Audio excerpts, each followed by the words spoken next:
Hello दोस्तों, स्वागत है आपका हमारे चैनल द स्टोरी स्टेशन में। दोस्तों, आपको हमारे चैनल पर ऐसी कहानियाँ सुनने को मिलेंगी जो सीधे आपके दिल तक जाएंगी।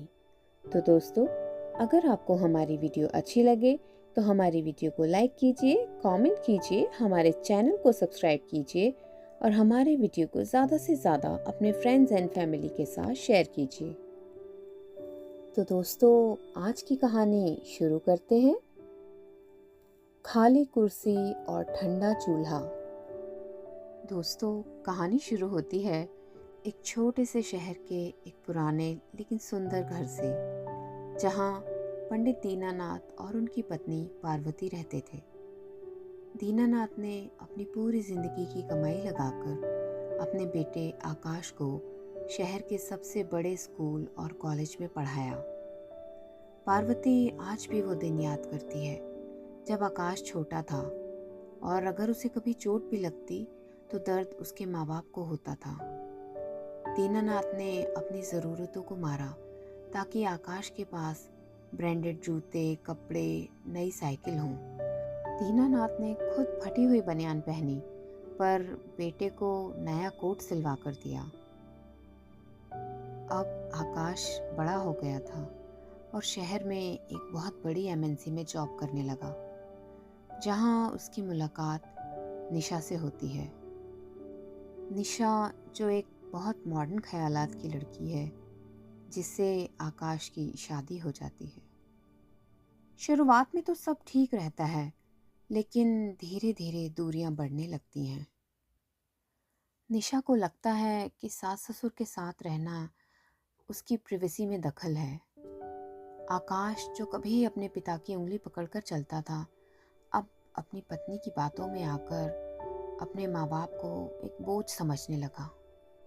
एक शाम आकाश अपने माँ बाप के पास आता है और वो उनकी आंखों में आंखें नहीं डाल पा रहा। आकाश अपने पापा से कहता है, पापा, शहर में खर्चा बहुत है। हमने सोचा है कि हम नए फ्लैट में शिफ्ट हो जाएं और वहाँ जगह की थोड़ी कमी है।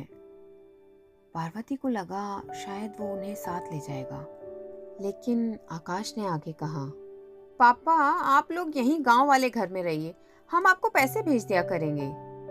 दीनानाथ ने कुछ नहीं कहा, बस अपनी धुंधली आंखों से अपने बेटे को देखा।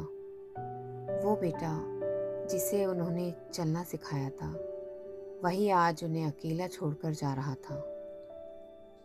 आकाश और निशा चले गए और घर एकदम खाली हो गया।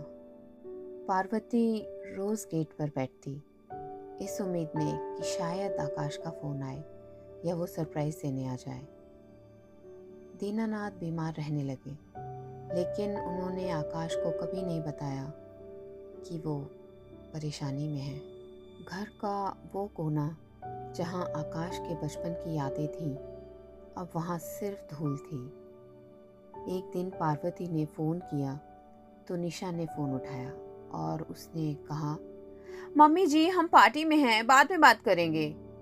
और वो बात फिर कभी नहीं आया। 2 साल बीत गए और आकाश को एक दिन एक पड़ोसी का फ़ोन आया, दीनानाथ जी की तबीयत बहुत ख़राब है। पर आकाश जब तक पहुंचता तब तक घर के बाहर भीड़ जमा हो गई थी। अंदर माँ कोने में बैठी हुई रो रही थी और पिता की देह ठंडी पड़ गई थी। दीनानाथ के तकिए के नीचे से एक डायरी मिलती है और आकाश उसे खोलता है। बेटा आकाश, तुमने पूछा था ना कि मैं इस पुराने घर में क्यों रहना चाहता हूँ?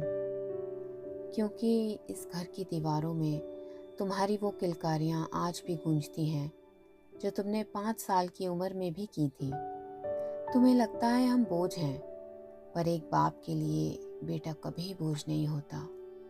खुश रहना, हमने तुम्हें माफ़ किया। आकाश वहीं पर बैठकर रोने लगा। उसके पास अब पैसा था, बड़ा फ्लैट था, लेकिन वो आशीर्वाद देने वाले हाथ अब हमेशा के लिए चले गए थे।